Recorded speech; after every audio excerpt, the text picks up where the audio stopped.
Margherita Zambotto. Before we start, I would like to ask a question, if I may. Yes, of course you can. Okay, it's not. It does not regard the today's lesson. I tried to access the registration, the recordings of the previous lessons, and I cannot access because I have to log in like in a drive, and I have to fill in my email, but it says that my connection is not safe, is not secure, and I must contact the people who made this connection. Okay, So I don't know what to do. No, okay, but the question is when you try to access the registration, you try on YouTube or you try on Teams? I try from Teams. Then, okay, so that may happen because Teams is rather suspicious in the sense that it should be part of the University of Pisa, so to speak. However, Enrica, that will join us, I think, very soon, is putting, if not in real time, maybe the day after, is putting all the videos, all the registrations on a YouTube channel. And a few days ago, she sent an email with the link to this YouTube channel. So I can find again the link and post on the chat today. Yes, sorry. So I must have missed that email, and okay, so that's perfect. Thank you. So on YouTube you do not have any problem. It's not updated to the latest one because usually Enrica put it there the day after. Yeah, of course, but it's not important for me to have it in real time, like, but to have access also later. So No, okay, it's perfect like this. Thank you very much. You're welcome. Okay, Augusto, now it's your turn.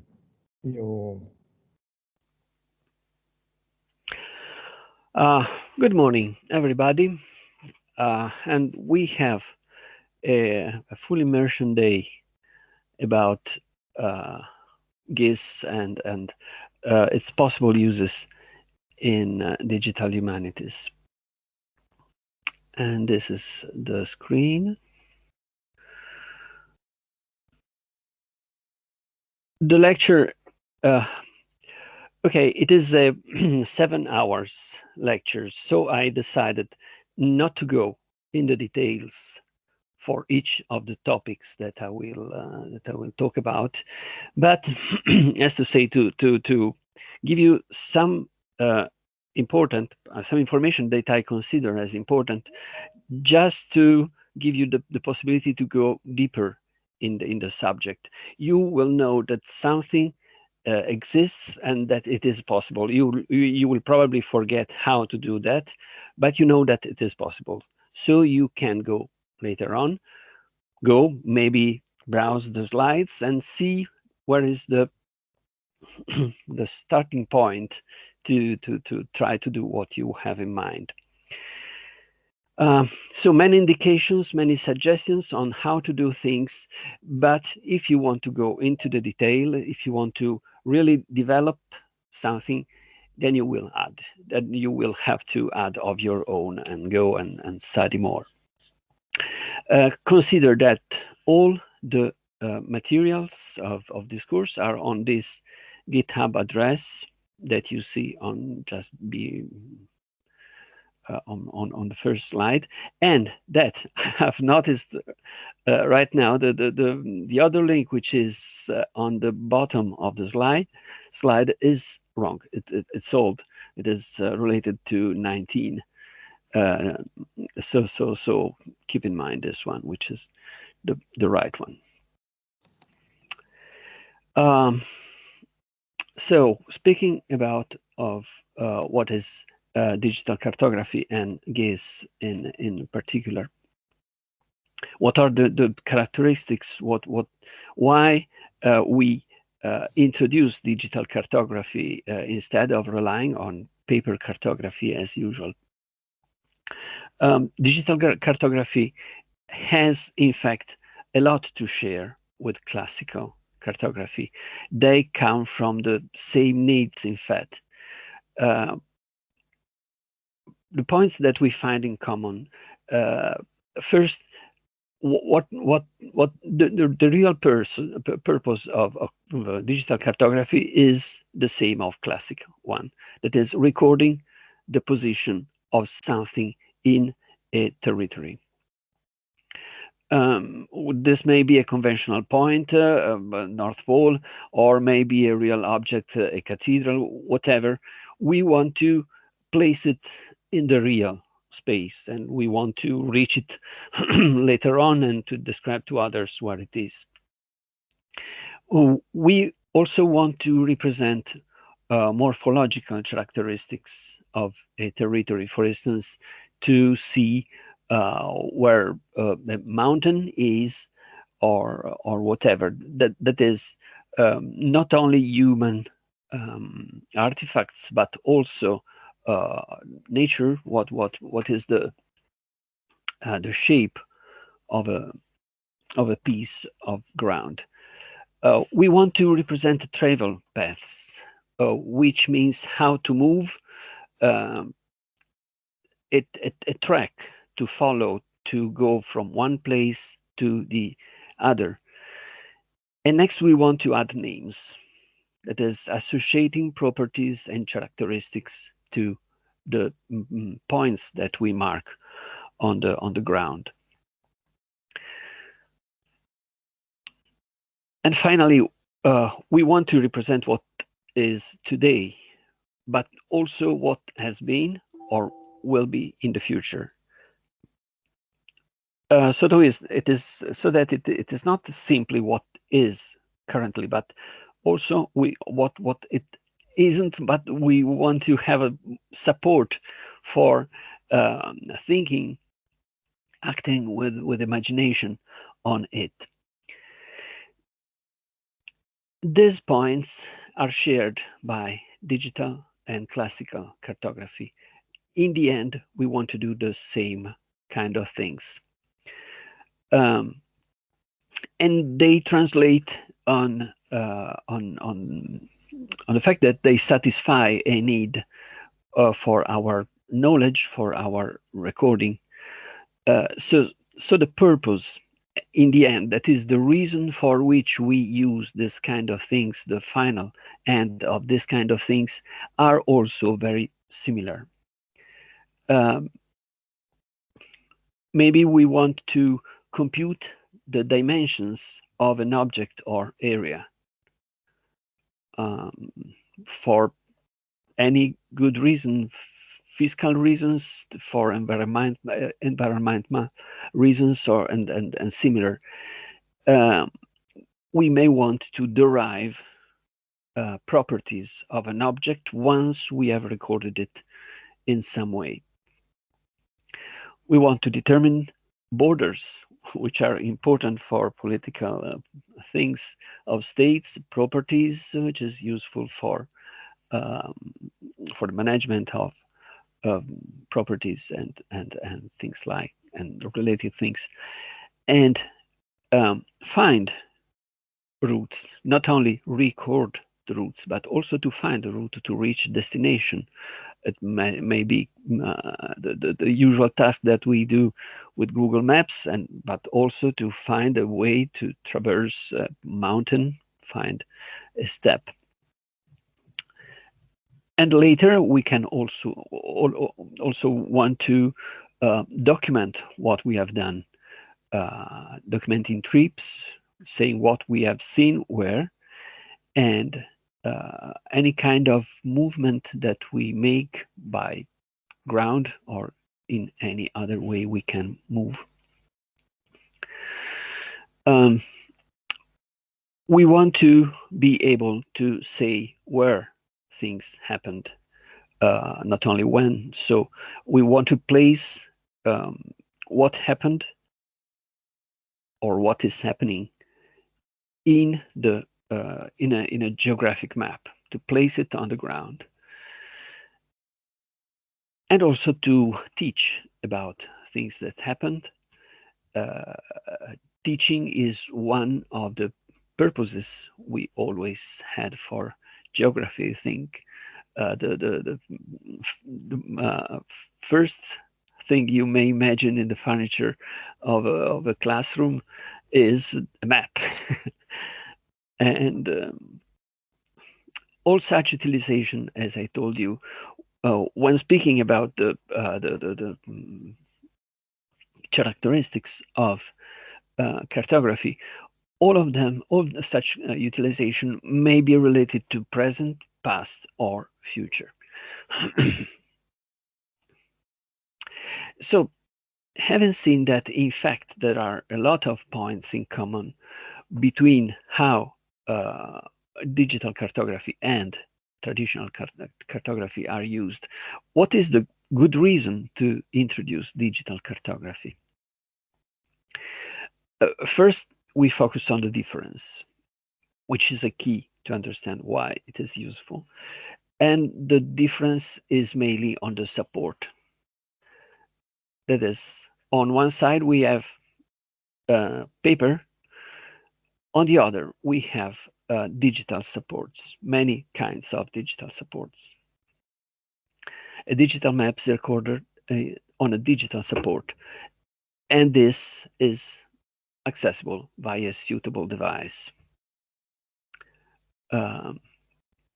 which makes a point, because the fact that we have to have a suitable device available in order to take advantage of the map is one of the cons, if you want, of digital cartography. But let's go ahead. This difference, digital support against versus the classical paper support, gives important advantages. Speaking of the advantages, we in fact dematerialize the resource, the map. Once we have dematerialized it, we can easily move it wherever we want. We can transmit it without moving the piece of paper, without mailing a physical object. We can simply transmit the map somewhere else. And so it is easily shared between people. There is a possibility to automatic acquisition of position and movements, because we do not have to write something somewhere, but the device that is recording position is simply recording numbers, data that are later transformed into a representation. So that it is easy to build a device that automatically draws maps. Once we have several maps, we may want to, just in the example Vittorio was doing before the question he made me, once we have different sorts of data that may be superimposed in order to obtain a better understanding about something, okay, doing this task with a paper map may be difficult and requires transforming the map and all the rest, and being able to superimpose images. Instead, using digitalized informations, it is very easy, and we will in fact do that during this course, to merge data, to put data together, and to see the geographical correspondings of different items, different features on the map. And it is also possible to link multimedia information, which is again something that has a thin material substance, and we can link this kind of information to a dematerialized, to a digital map, because we simply put in the same record of a certain point, of a certain feature, we put also a URL address, and in this way we have more information. And in the end, one of the most important characteristics of digital cartography is simplicity. Because to draw a physical map, a paper map, we need a lot of training, artistic capabilities, and a lot of skills that you simply do not need to have in order to create a digital map. So here are 5 points that mark the advantage of digital cartography with respect to paper cartography. Before, while explaining you this sentence here, I told you that here was an important advantage, if you want, of paper cartography against digital one, which is the fact that, after all, once you have dematerialized the map, you need to have a device that is instructed in order to bring you back the physical representation from a digital description. And this may be critical, not only because your battery may be over, or some kind of problems that may occur you, but because historically your digital representation has a lifetime that corresponds to the lifetime of the technology with which you recorded this information. Once you have recorded your information, the relevant information, on a floppy disk, you have not finished, because after a few years the floppy disks will be no more readable anymore, and you'll probably have to take this information and transfer it on a CD-ROM. And maybe later in the future, CD-ROMs will become unreadable because there are other devices that are more capable, like Blu-ray, and CD readers will possibly disappear from the market. And so this is a problem of digital information. They require always a device, the knowledge of the standard under which they have been coded. Cartography is also strictly bound to public history, because it is useful to document things and make make history available to many. History is clearly related with cartography. When you speak of an event in the past, you need to explain where it happens, not only when. So the history is made of places. And when we record a map, we record not only a place where something happened, but we also record the way in which we look at the world. In the background, in the watermark of the transparencies, is a map, which from our eyes is extremely rudimental, raw. But at the time, this was a gift a cartographer made to a king.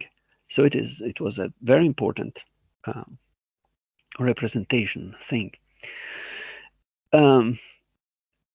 What is the role, from the public history point of view, of this geographer that made this map?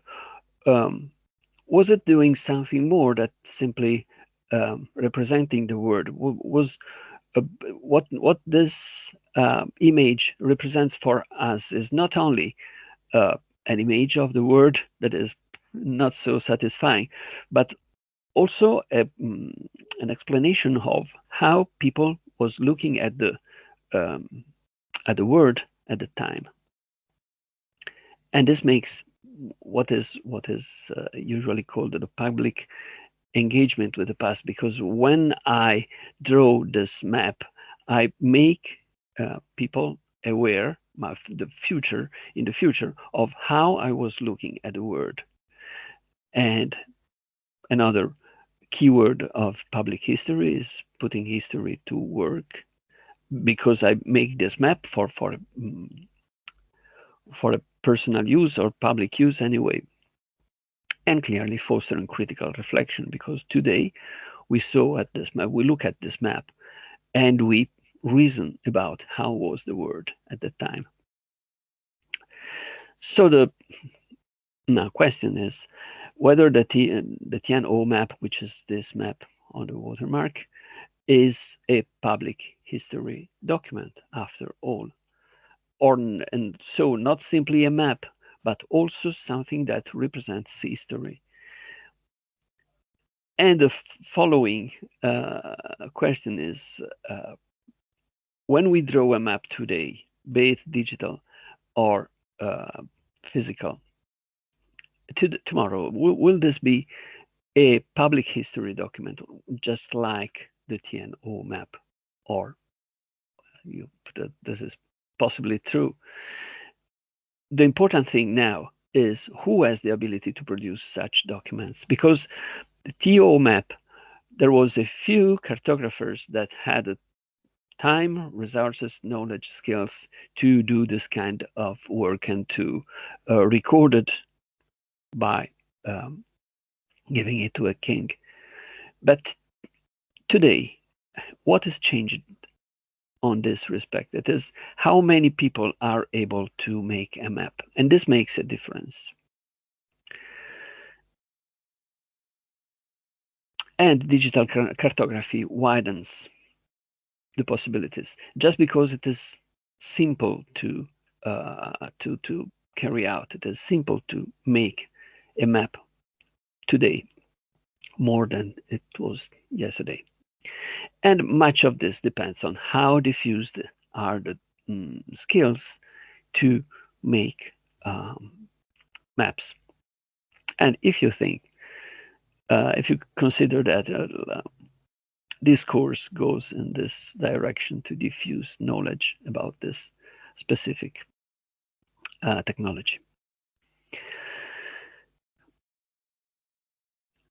Digital cartography has not always been as reachable, diffused as it is today. Digital cartography depends on powerful graphic processors. Going to the technical side, of course, we need to have a graphic processing in order to make this kind of application, to run this kind of applications. And we also need to have high definition displays. Now, if you put these two things together, you see that 20 years ago, these two features were not so much diffused. In the Pentium era, that is, at the end of the past century, these two features were not so accessible. And so all I told just in the previous slides were not so true, because it was not so easy to draw a map. Digital cartography is something that appeared and that was widely diffused in the last decades, and that was not easily accessible 20 years ago or more.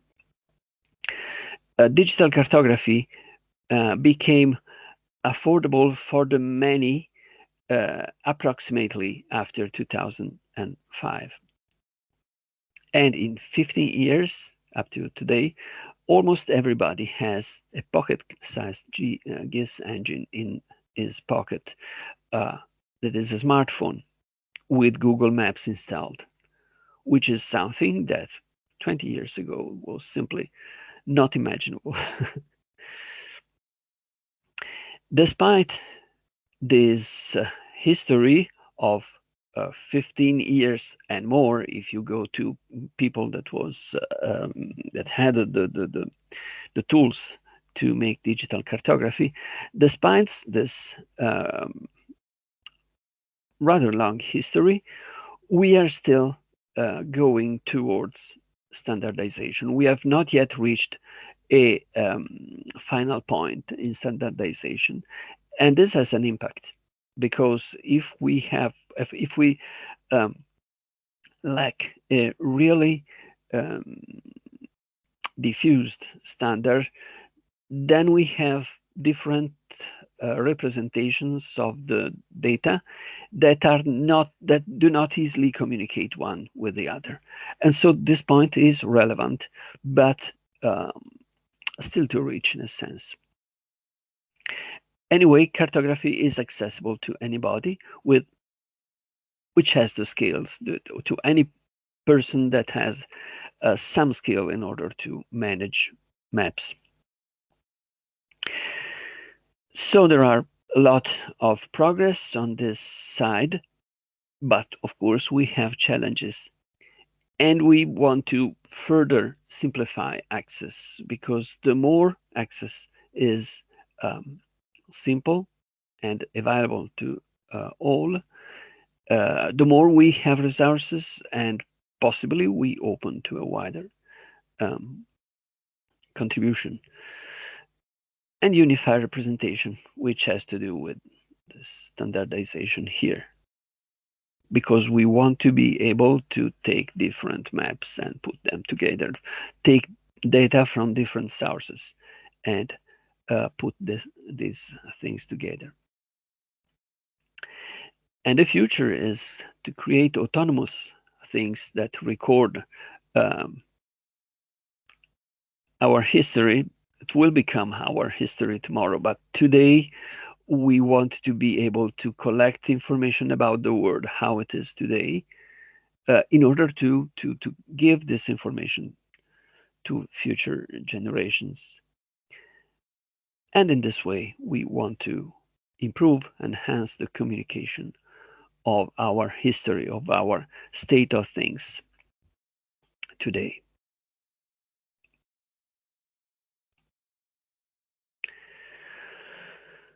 And this is about, okay, introducing the topic. And the next step is to use a resource which is done for sharing, because we want to, the last point here was enhanced communication. And today, the most important communication resource we have is the web. The web is a powerful way to communicate, to share resources, data resources. Web mapping technology is an older technology which emerged just after the birth of the WWW in 1989. This remarks the fact that geography data are one of the most important data that we have. And as soon as we had this tool, the World Wide Web, available, one of the first things the people imagined to use this resource was to share information about geography. And so after that time, we had a parallel evolution of web mapping with the web, because the web has changed, has gone from the beginning where the interaction was rather clumsy, difficult, not so easy as it is today. Initially, the map was simply represented as a graphically, with very limited possibilities of interactions, designing layers and such. And here we speak of the early 90s. The following step has been to allow the manipulation in order to take one map and build another. with more details or on a different subject and such. And this is around the year 2000. The computers were not so capable of doing this kind of things. So the heavy tasks were often offloaded to the server. That is, there was a request on the server to build something, and the user received the result of this. Later on, things changed during the following 5 or more years, and the capability of creating new resources was more and more easy, as it was easy to create new services, that is, to adapt services to what was the real request. And the request was often integration of different services, so that one service was able to use the information, the representations produced by others. And at this point, the standards became a focus of this progress, because without standards, we do not know how to code data in order to be useful to others.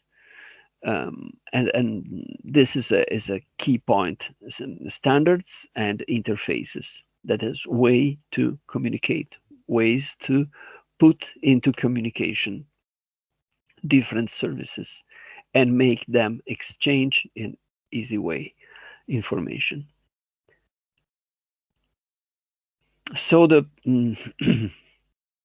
the scenario is becoming more and more complex, and we see that we have a multiplicity of services that need to be enabled to communicate one with the others.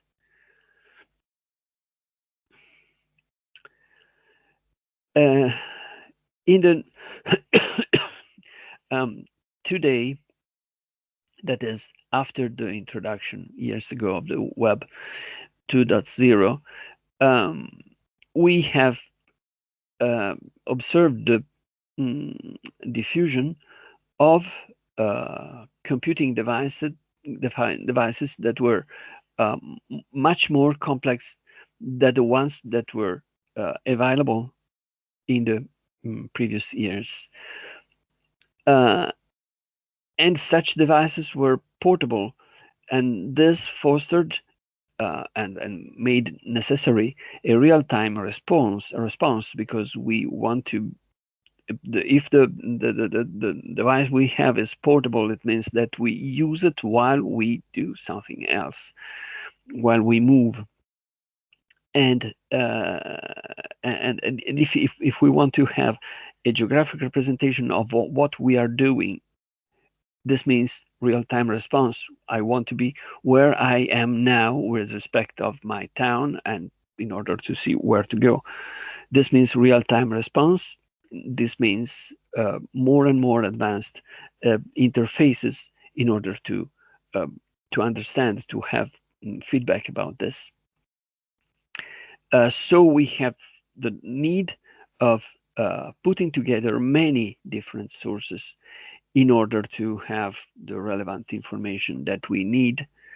And finally, we reached the point of allowing crowdsourcing, that is, the possibility to people to increment the knowledge of maps, the geographical knowledge, with their own contribution. That is, giving the people the possibility to record features in some database in order to enrich the knowledge we have.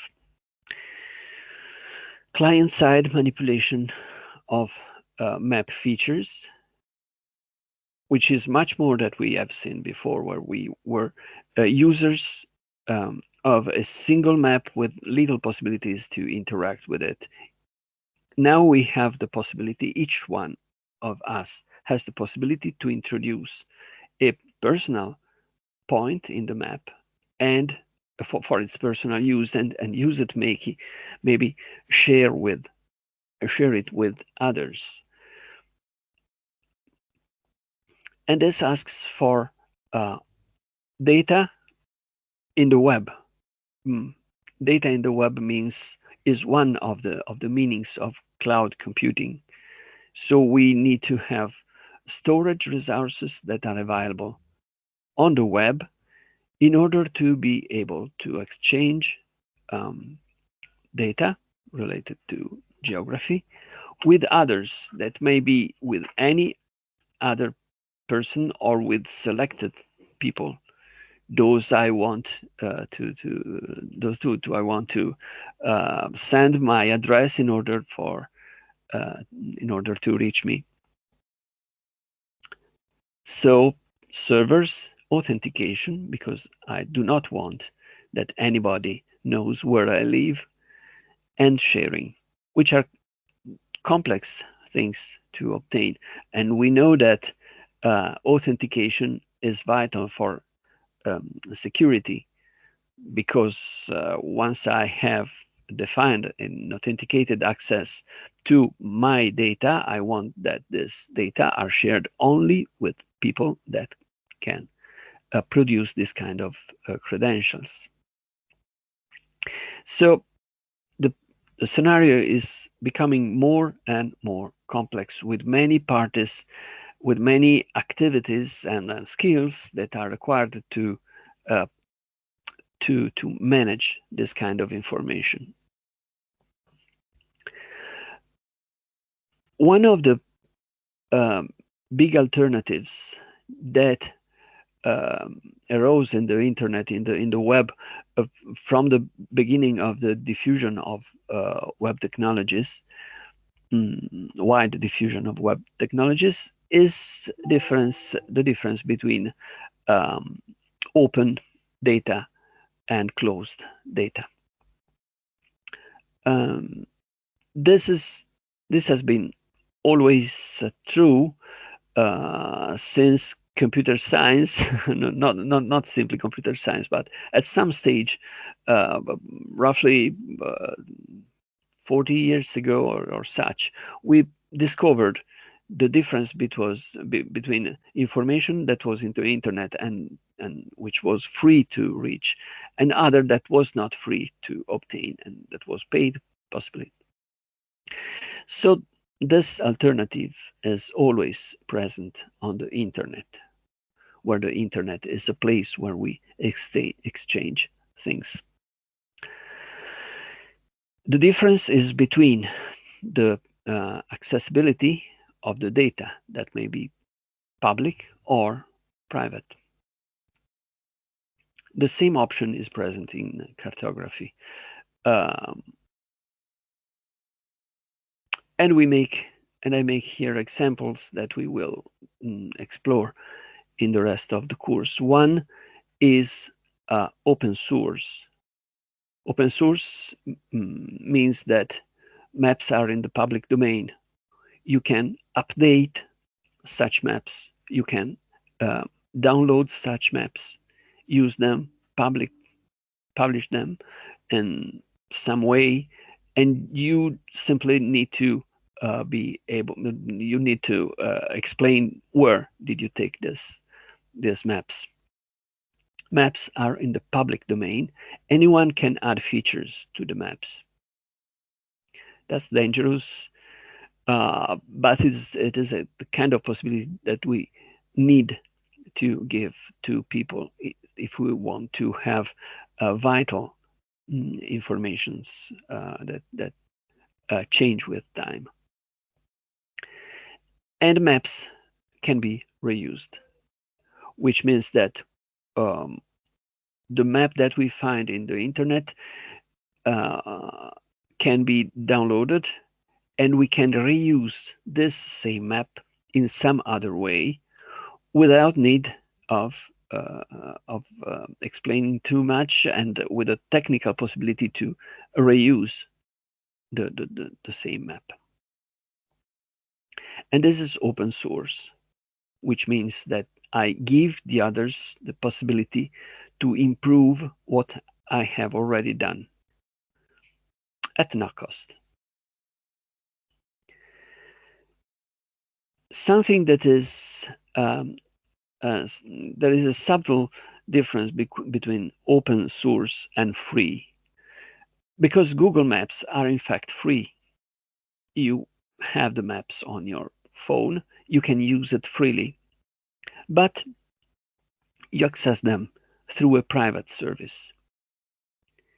You cannot work on a Google Map support without going through Google Maps. And that's important because the control of data remains at Google, which means that some of these points are not true. It is true that anyone can add one map to the ones that are available through Google Maps, but again, they will be available through Google Maps.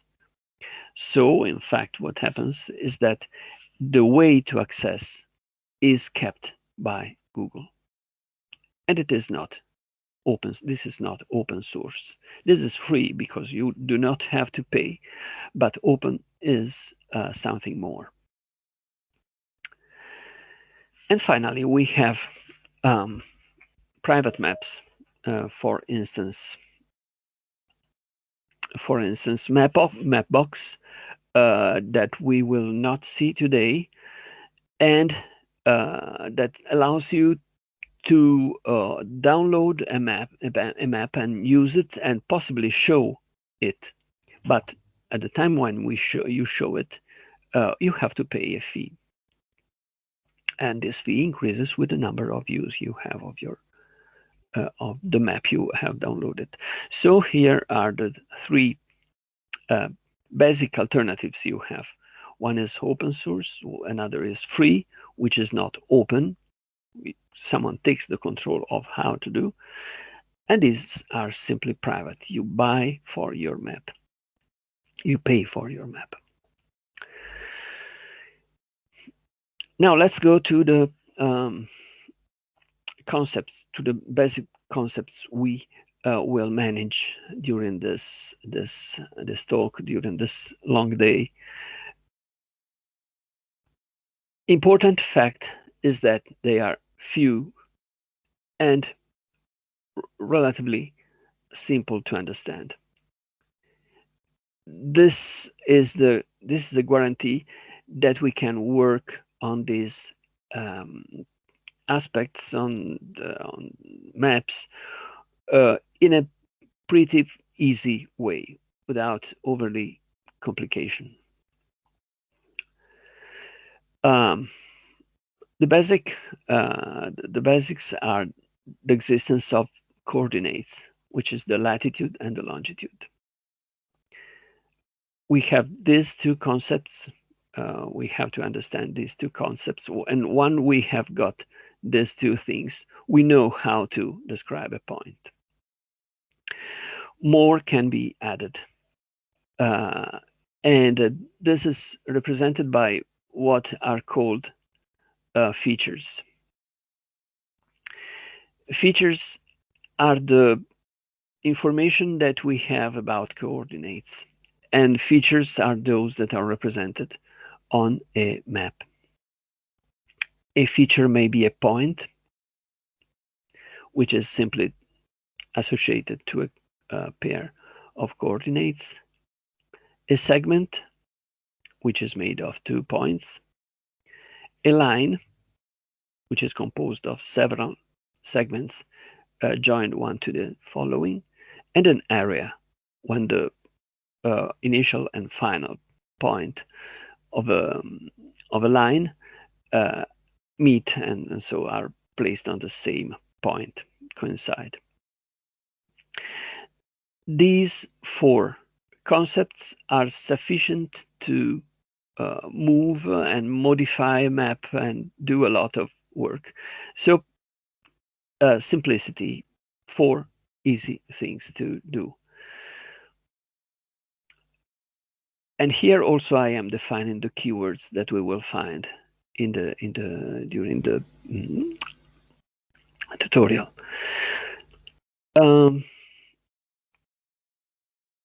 When we put together many features, we have what is called a vector graphic. So a vector graphic is a set of features, points, segments, lines, and areas. Usually a given vector is specific for one kind of feature. This is a vector graphic, which is a set of features, basically. A raster is something different. A raster is more similar, if you want, to a geographic map. A raster is a point-wise representation of an area. So we have an area, we represent it as a set of points, and we attach a property, a description to each of the points in the raster. Point, pixel, there are points, then there is something in common between point and pixel in a raster graphic. Each point in a raster graphic is called a cell. The arrangement of a raster graphic is usually an array of cells, which is different from the vector graphic, because in a vector graphic, usually we have a set of sparse points in an area. So a raster is an array of cells, and each cell has own coordinates, georeferenced, and of course the coordinates of a given cell can be derived using mathematical transformations from those that are near or in other ways. So it is not needed that, in fact, I have information accessible attached to each cell. Information can be computed dynamically. We have attributes, which are properties, characteristics that are associated with features and cells. Features are the constituents of vector graphics. Cells are the constituents of raster graphics. And I can attach to each feature cell attributes generic, like, for instance, altitude, which is different from latitude and longitude, and whether there are trees on this point or not, and so on, temperature. One of the basic things that I want to do is to put into relationship different maps, and layers are the way to do that.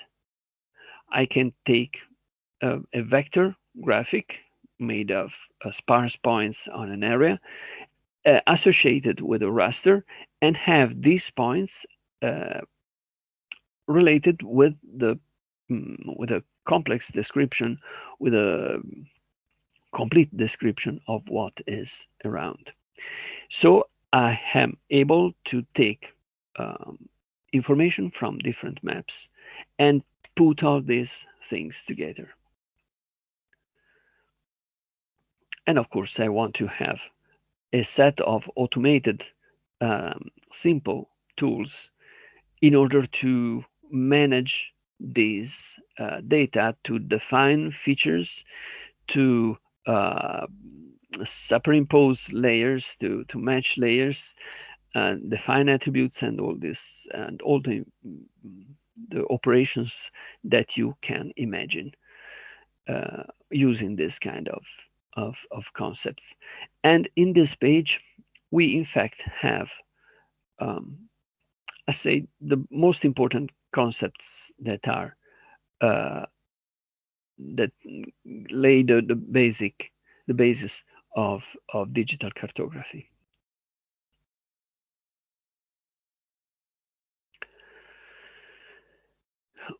One of the basic things of cartography is the possibility to represent points on the Earth, and this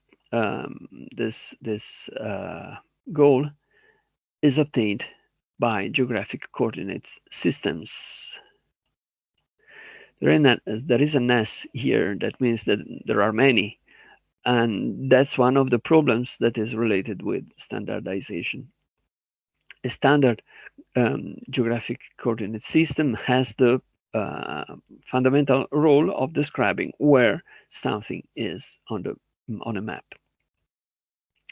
The reason why there exist many is that while technology changes, the possibilities widen, and so new activities, informations, characteristics needed to be added, and it is possible that previous standards are not able to support this kind of change. So we create a variation or a completely different standard, and this is one of the reasons why this S is here. Just to say, originally the latitude was computed from the maximum length of a day, which was a quite rough representation of what it was, and in fact is different to imagine this on a map. So while things change, we need to adapt our standards, and this means that standards change in time, and this is also a reason why information recorded in some way must be periodically refreshed in order to make it usable tomorrow.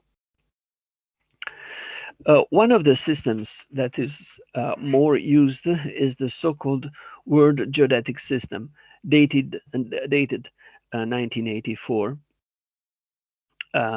usually represented like this, WGS 84.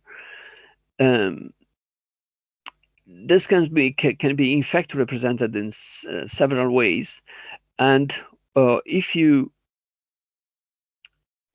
represent this system on a surface that resembles that of the Earth, we obtain this the representation which is usually associated with this. I give you these acronyms because we will find them again during the exercises, and I want to tell you here where they come from. So this acronym here stands for the way to place these coordinates on a almost spherical surface. But this is not satisfactory to display on a computer screen the same coordinates. So there is another representation, which is this one.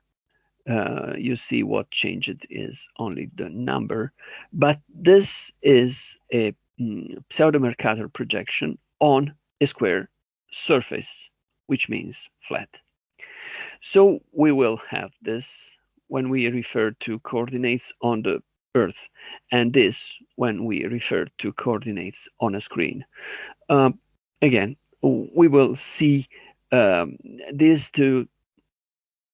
three numbers appear, and we know where they come from.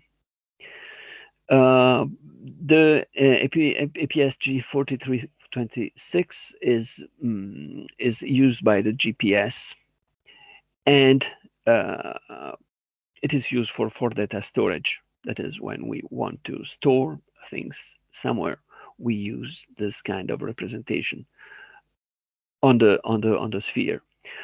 When we want to display, we have to elaborate this information and turn it into another representation, which is flat.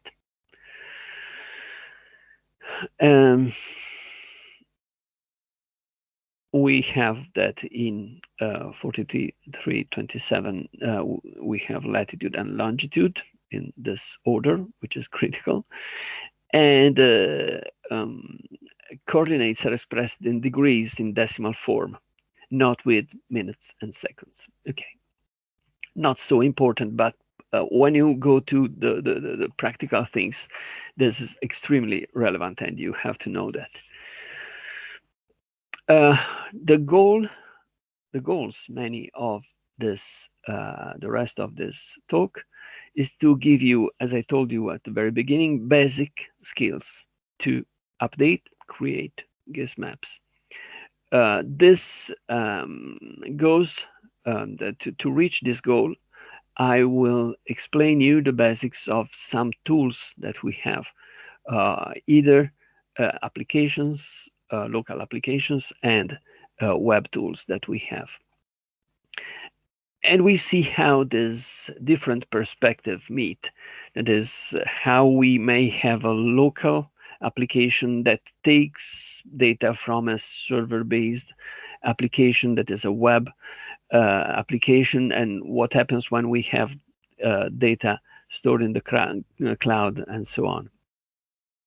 And at the end of the day, which is that you should know how to create new features using these different tools, create new rasters, which is more complicated, but I will give you examples of how to do that.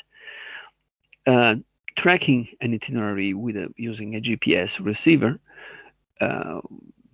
which is a kind of automatic recording of geographic data, and uploading such data also on a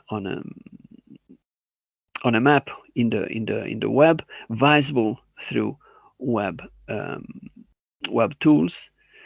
And finally, how to create a new service.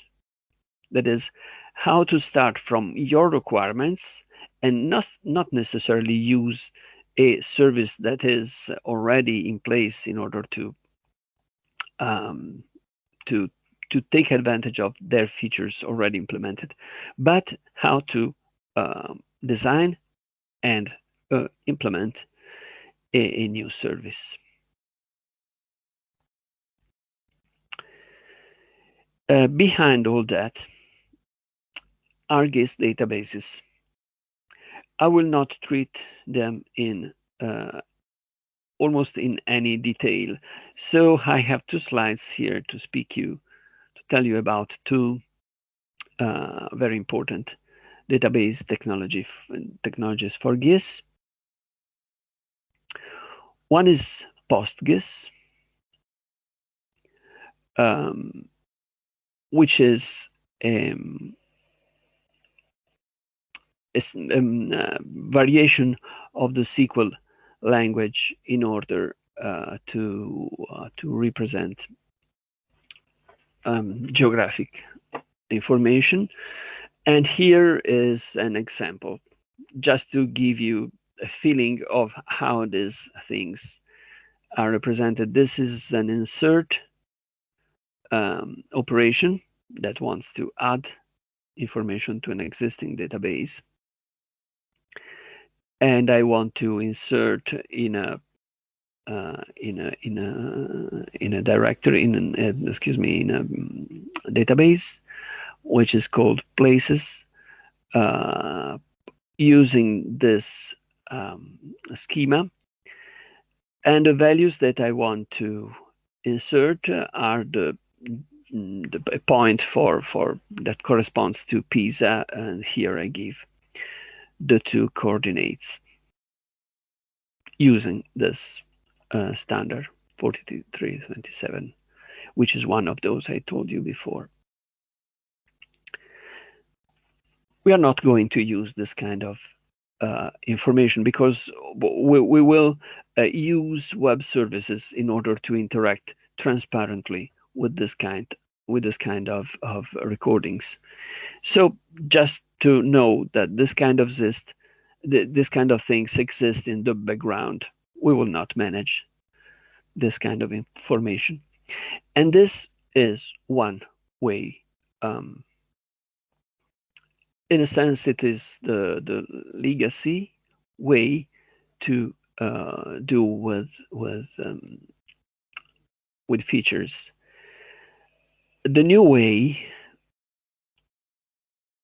is across Geojson, which is a new standard, a new way of representing data in GIS cartography.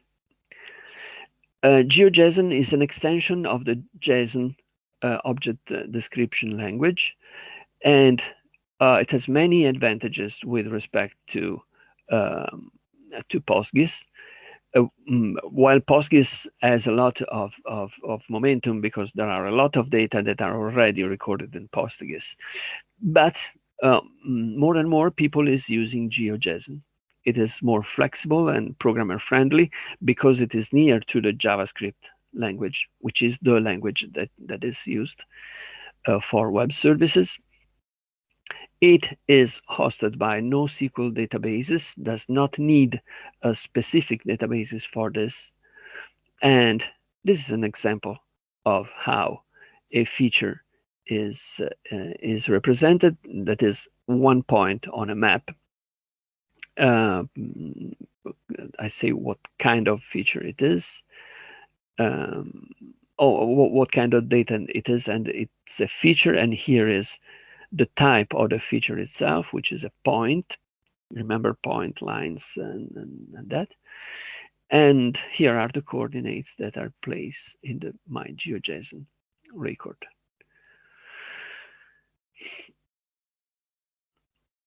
Okay, this was the introduction of the tutorial. My intention was to give you basic informations, basic knowledge, in order to do practice about them. Practice that will be done in the rest of the tutorial, starting from the next slot. And I have divided the day, which is long, in topics, and this is the first one. I will give you 10 minutes in order to prepare, in this case, to prepare for the next one. And in the next slots, I will give you time to make practical exercises that I will assign you, that I will suggest you. But I will always respect this kind of organization. First, description of the topic. Next, some time for implementing the exercises that I will suggest you. In this case, there is not something to exercise about, but I suggest you to try to install Qgis. I give you only 10 minutes to accomplish this, but you have been already suggested by mail. So, okay, this time is to start your Qgis, and you have not yet done so, to hurry and try to install it. Qgis, you find the instructions to do that in the mail that I sent you and in the materials that you find here. Meanwhile, if you have questions, I am here so I can respond. We will start again in 10 minutes at 10:25 from now.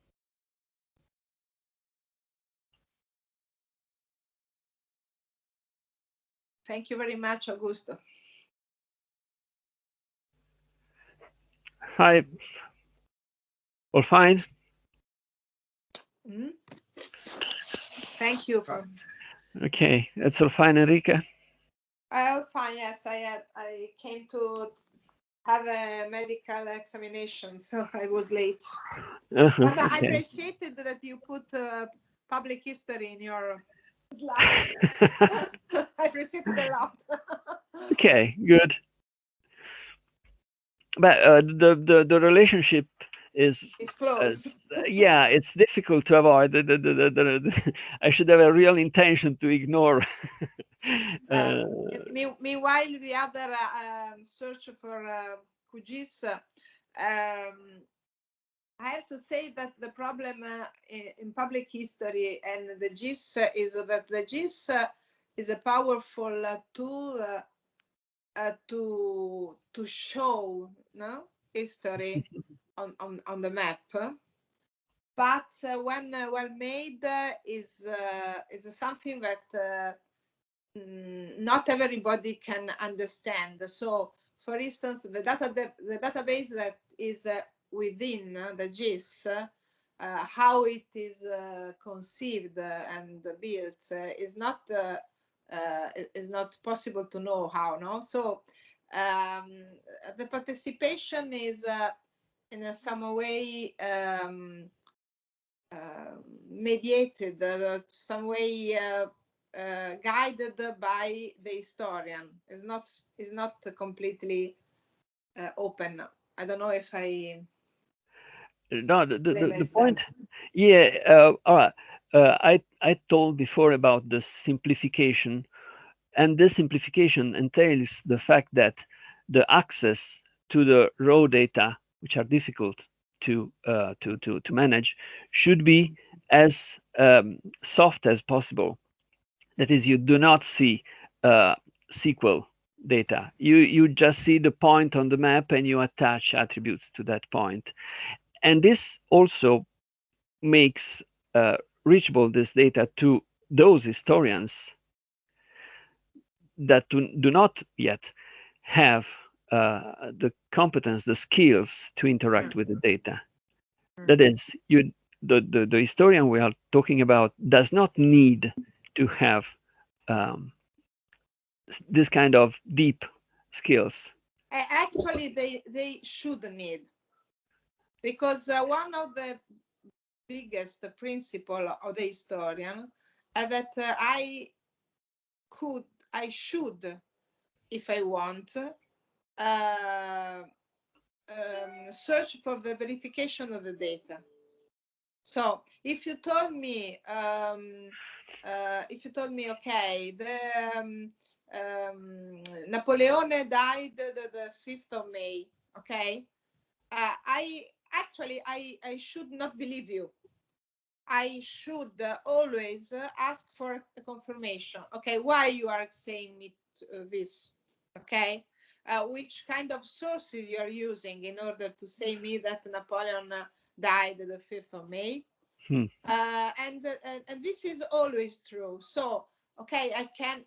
It's not always necessary, of course, but if someone tells me that in this place there was a great battle, and the chivalry was in the right side, and the archery was in the left side, and they were set on the plain and not on the hill. Okay, so these are historical and geographical items. Okay, if I am an historian and I look at your GIS for this battle, I should have the possibility to view how you collected the data, how you to manage to build your database. This is crucial, okay? And this is not always possible. I have to say is quite ever impossible. It's very rare to have the possibility to look at this. This is just a variation of a problem that always existed, because we have knowledge that must be transcribed by somebody, and sometimes that are libraries that burn, and we do not have the precise documentation, and we must infer or be confident that someone that translated this information from a lost language to our language did a good work. This is true, that, but it's my job to be able to understand this. Okay. The problem is this: that if you I read something, and someone is telling me that an historical episode happened, but the sources is in Greek. I'm not able to read Greek.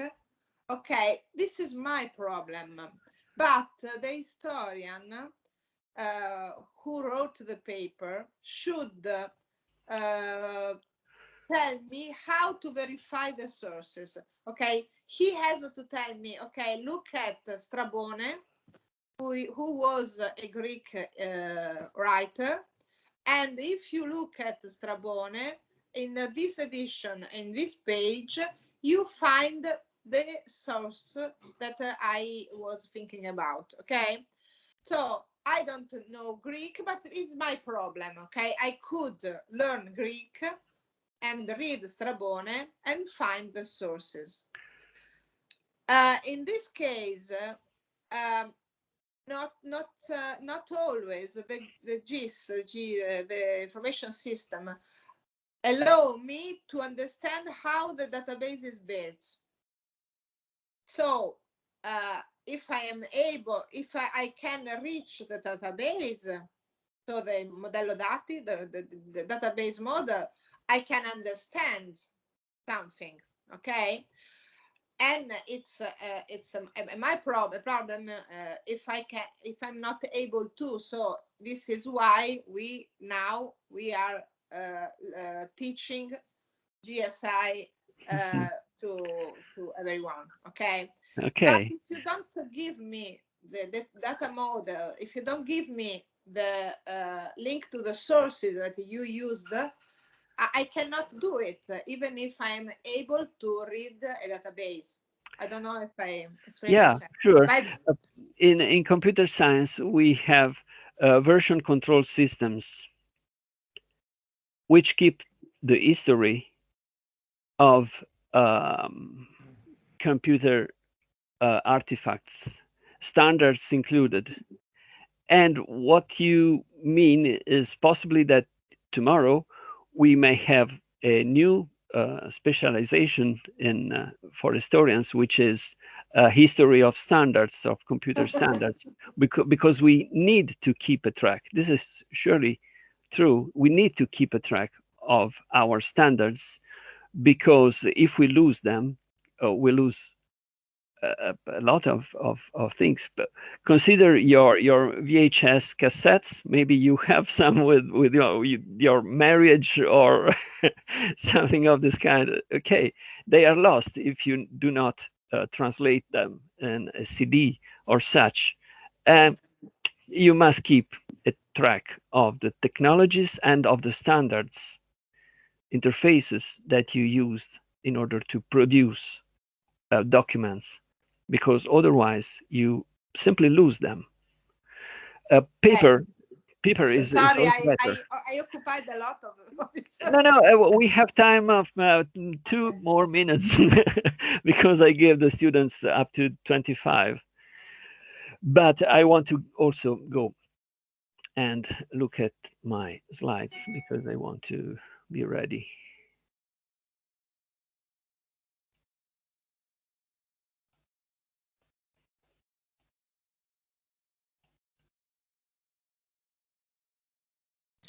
Enrica, mi chiedevano prima se delle registrazioni che avevano provato a accederci tramite Teams e gli ha detto che il collegamento non è affidabile. Gli ho detto che te le metti su YouTube e che hai mandato l'altro giorno hai mandato anche il link al canale. Te l'ho mandato a te perché tu le caricassi sul sito.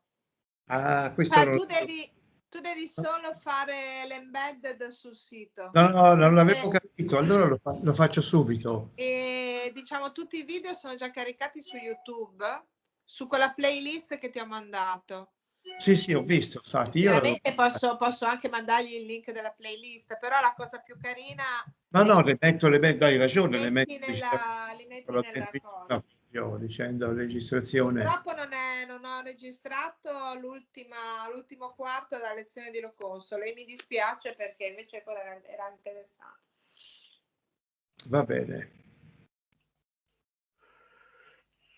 Va bene. Allora ce lo metto.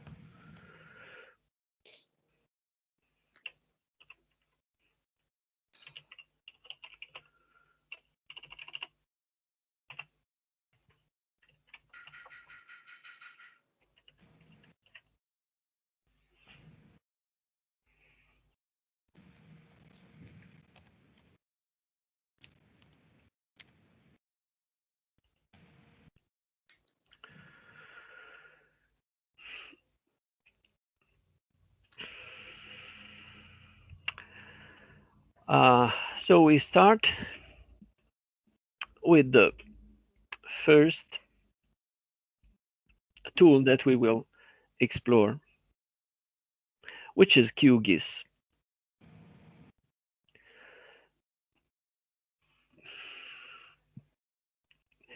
Qgis is a local application. You see here this very simple representation of the fact that when the user is using Qgis, in fact, he is, or she is in this case, alone. That's the computer, the application on his computer, and runs this application.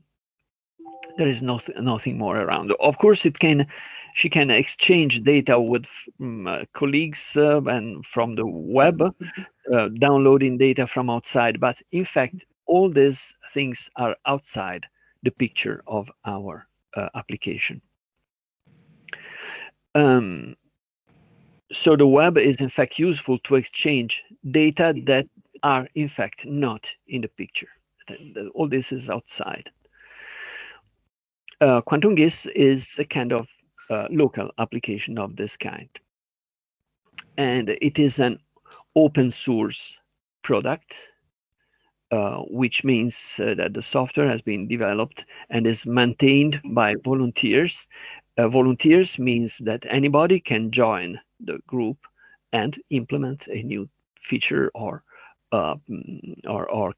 just keep the maintenance or maintain those that are already present.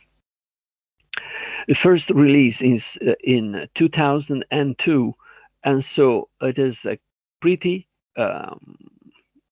old product that saw all the changes in GIS, and presently runs for all main operating systems, and it is not difficult to install after all. Qgis operation consists in acquiring and aggregating layers from different formats. So you can take data from outside and work on this data.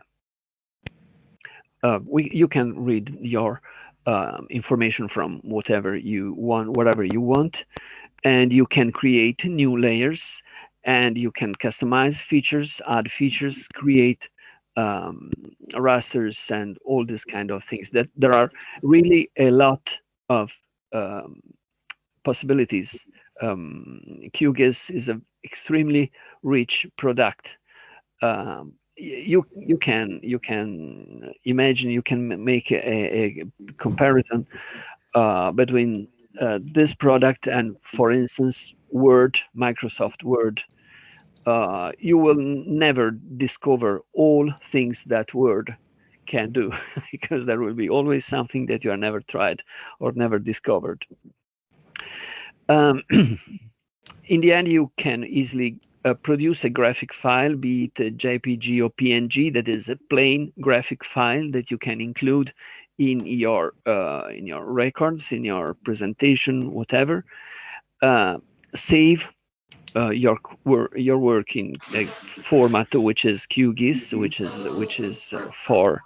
There is some microphone which is open, and it's better for everybody that to close them. and much more.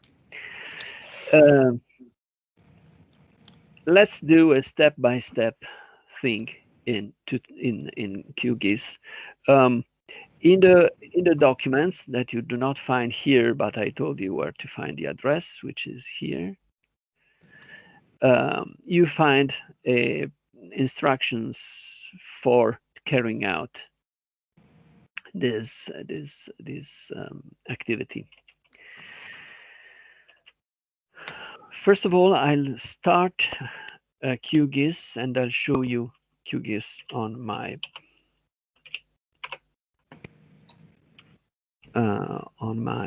screen. But if you want to play the same, you produce a vector layer in a pretty easy way. I'll show you with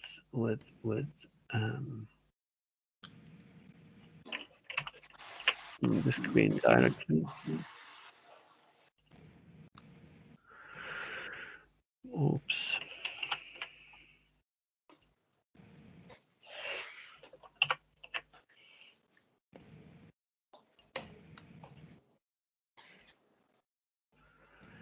Give me a moment.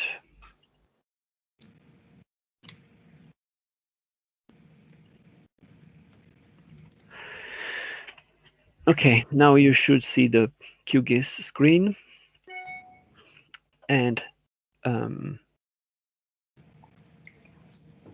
you can now create a new project.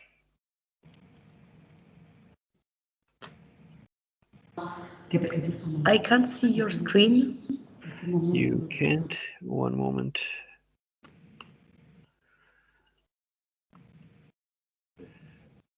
Ooh.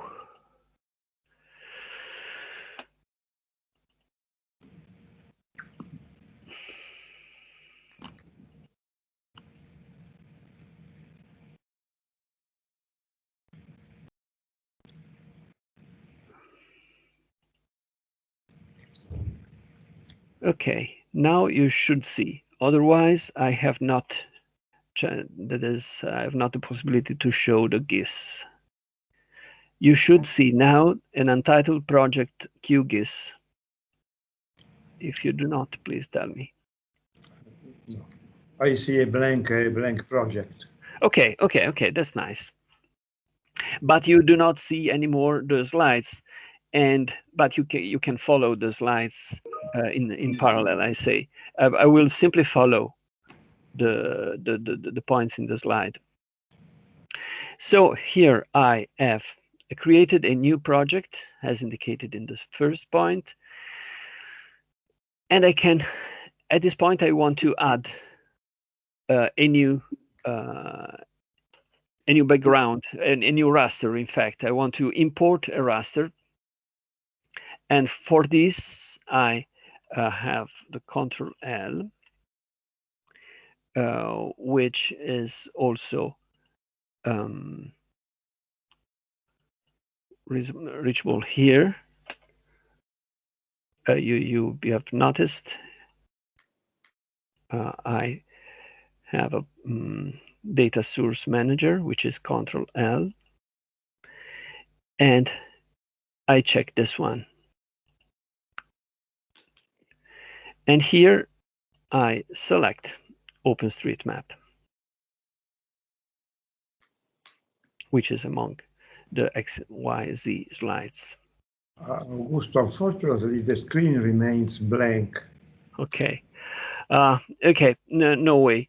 I simply describe the things that happen on the slides because it is maybe too complex to do that. No, I have an alternative maybe. Watch. Maybe that when you share the screen, you have to the entire screen. Yes. Window. This was my fault. I have to restart QGIS.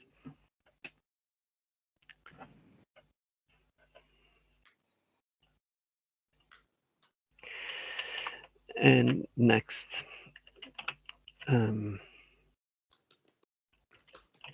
Dutch.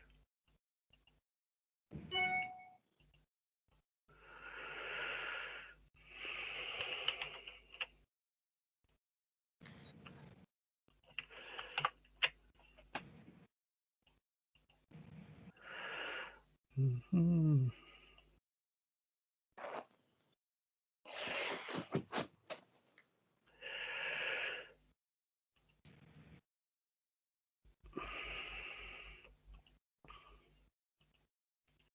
Now I hide this one, and you should see now the whole screen and new project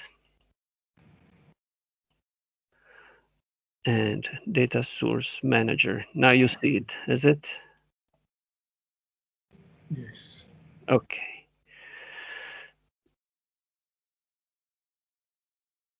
I have added my layer, and here is the map.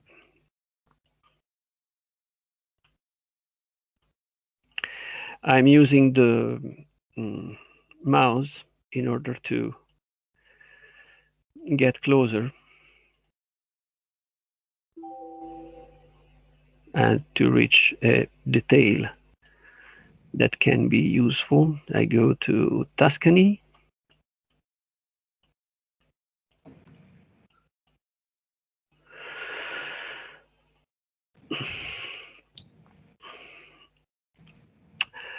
Now I have my raster loaded in my project.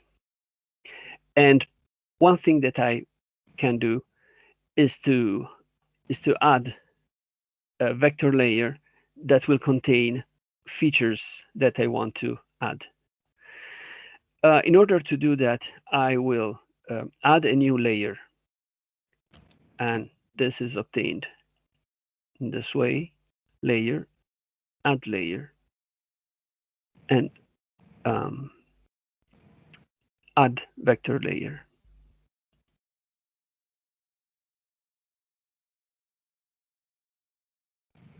In this way, I might import new data. But in fact, what I want to do right now is to create one with data that I will draw on the moment, which is the creation of a new shapefile layer here.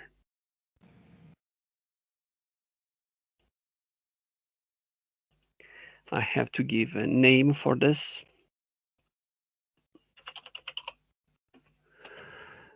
And I have to limit the possibility of features that I may want to add. For instance, a point, multi-point, line string, and polygon. These are the features that I already introduced before. Multi-point, in fact, is not in that set. Well, I didn't talk about this. This is used mainly for tracking tracks, that is continuous tracks on the ground. I will use points here, and now I can add new fields that may be useful for my representation. For instance, the name and identifier description of a place.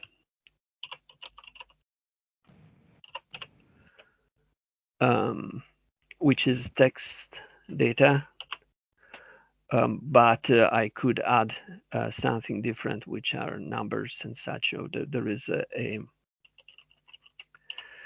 limit in the length of the name. For me, it's okay, text data, and I add this field in my description. You see here is the representation of my map, and this means that this data will be projected on a curved surface on the sphere of the ground, ellipsoid, in fact.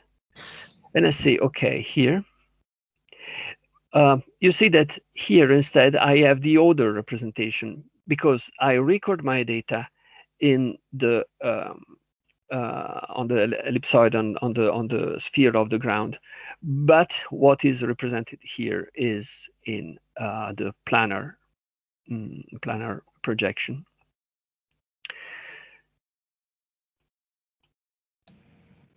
Okay. You see that here a new layer appeared. This is the list of layers that I have on my map.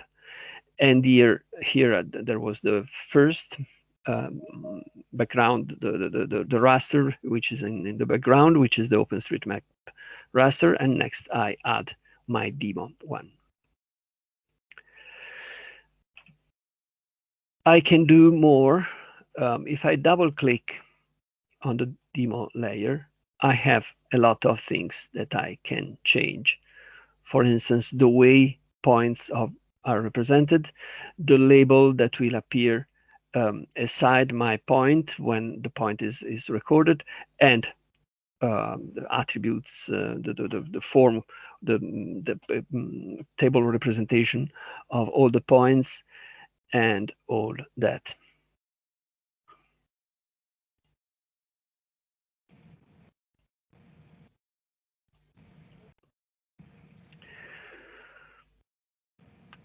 Now I want to add points to my see if I told everything I had planned to do. Okay, labels, fields. Okay. Now I want to add my points to this demo layer. To have the possibility of doing that, I toggle the possibility of editing my layer. And I obtain this result by clicking on this icon here.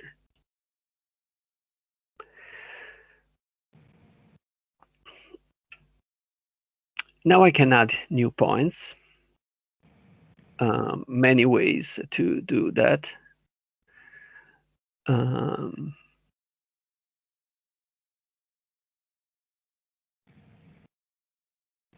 For instance, here, but you see that I can also use the keyboard Ctrl+.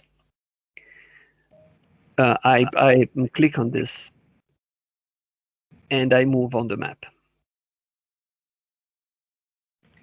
Now, when I click, I place my feature on the ground. For instance, here there is a bridge. I place a mark here.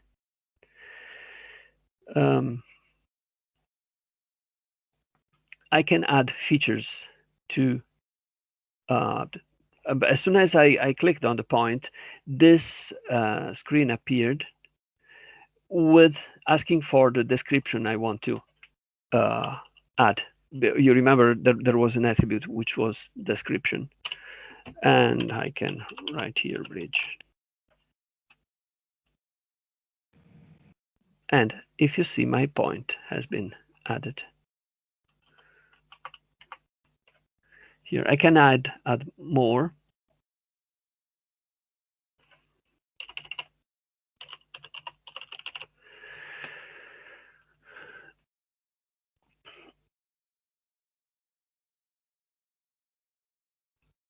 If I want to move the point, I have a possibility. And okay, I can move the feature using this one. Oh no, sorry, this is a Vertex Editor. Okay, edit and move the feature if you want to, but first I have to. But next I have to save and exit from the from my representation, from my editing session.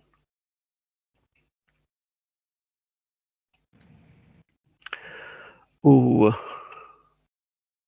toggle edit to exit, yes.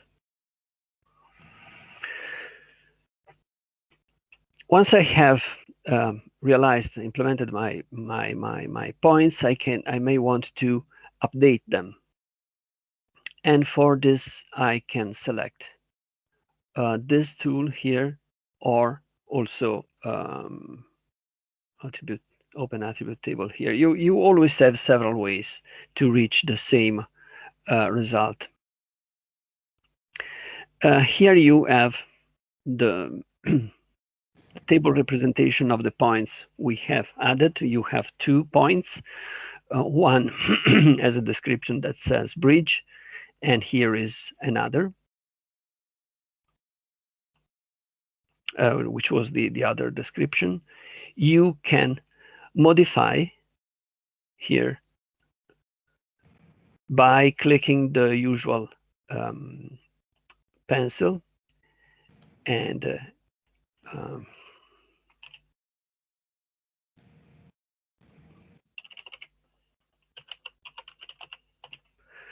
change.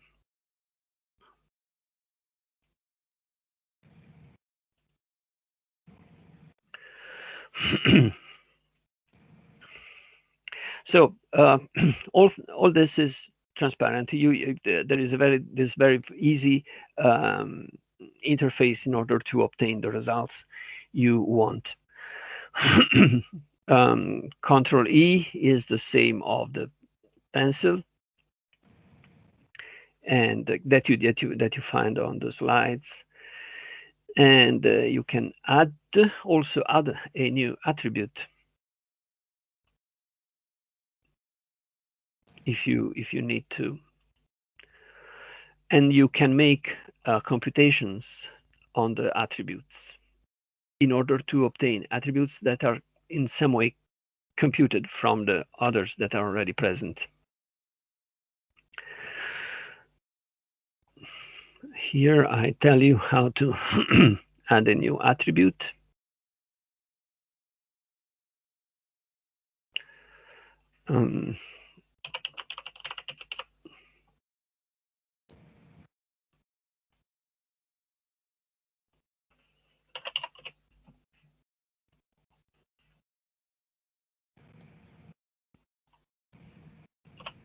I cannot edit. No, I should be able to edit right now. Okay, doesn't matter. Anyway, with Control W, I can add a new column, a new attribute for this layer.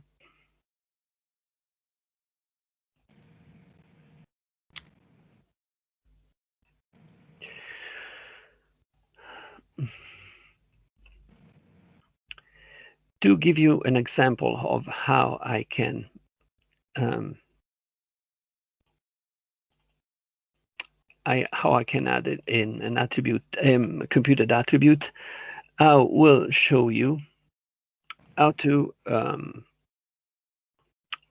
add an attribute that corresponds to latitude and longitude. Once you are here, you add a new field.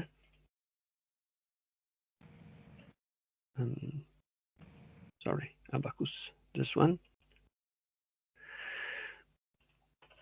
And here, for instance, I say I want to represent the longitude.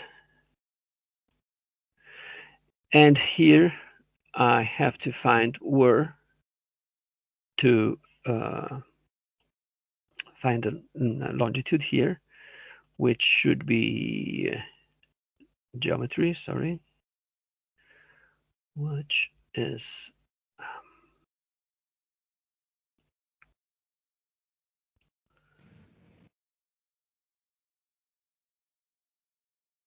X. This one. This one is the X in the map, which corresponds to the longitude. So I write here longitude, and I say okay. Oh, okay. wrong. I created this attribute as an integer, which means without decimals. So I have a plain 10. I try to do something better with the next one, which is the latitude. And this time I remembered to change the field time and to create it as a decimal number. And as you may imagine here, I will have to write y instead of x, which is the latitude. And here we have something which is more credible as a latitude.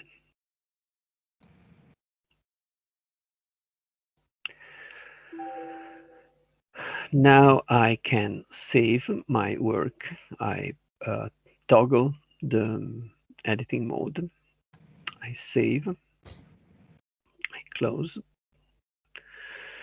and I can save it if I'm interested to as a Qgis compressed file. Let's call it demo, so that I can later restart from where I arrived. In the last slide of the presentation related to Qgis, you find a kind of short form with a number of icons that we have used: the data source manager, the creation of a new shapefile layer, and such. Important thing is that at this point we have our work saved as Qgis. That is, in a sense, a private. It is not private. It is open source, but it is a private form. It is difficult to exchange this data with others in this form because it is restricted to be used with Qgis. It is more of interest to export the data in portable formats, and this is possible going to the project and exporting here to, for instance, the XF. But this is the whole. It is always the whole project that I save.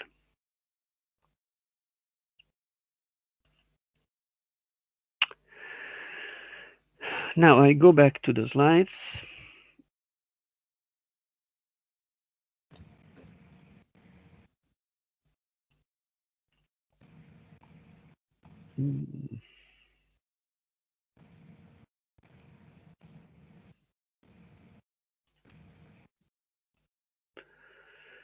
I need to go back to the slides.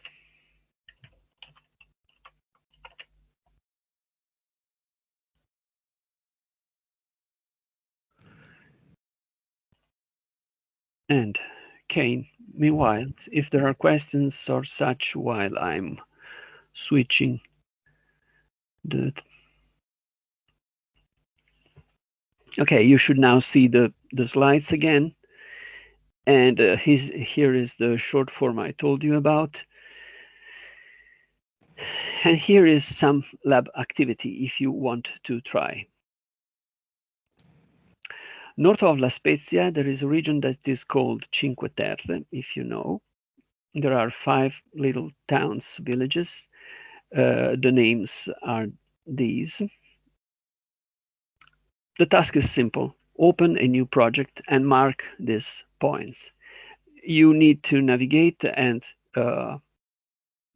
try to use the same functions that I showed you before. If you find too easy to perform, this task, okay, there is an intermediate one, which consists of drawing a sea route to visit all such villages. This is a multi-line, so you have to select differently when you create the layer. And you can do also, you can mark the points and possibly also convert the line to a new layer of vertices using this function here. In case you cannot do this kind of route in the reality, you need to have a permit to do that.